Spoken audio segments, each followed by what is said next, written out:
Where you go, I'll go. Where you stay, I'll stay. When you move, I'll move. I will follow. Just this last weekend, we celebrated probably the greatest day in the history of mankind. Jesus Christ rose from the dead. Many of you probably shouted these words, "He is risen!" He is risen indeed. Hallelujah. But for some, it wasn't a joyful hallelujah. Jesus' disciples had seen this Jesus, the promised Messiah, who was going to change their world and their lives, suddenly killed, died on a cross, buried in a tomb.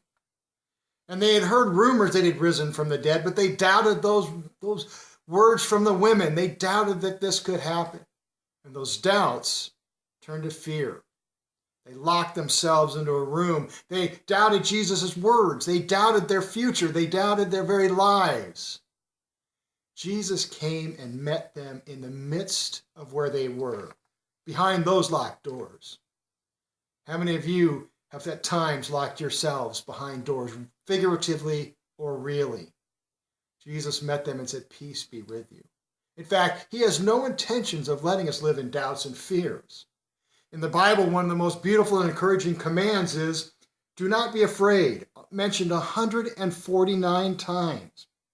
Have no fear, 225 times. And fear not, 454 times.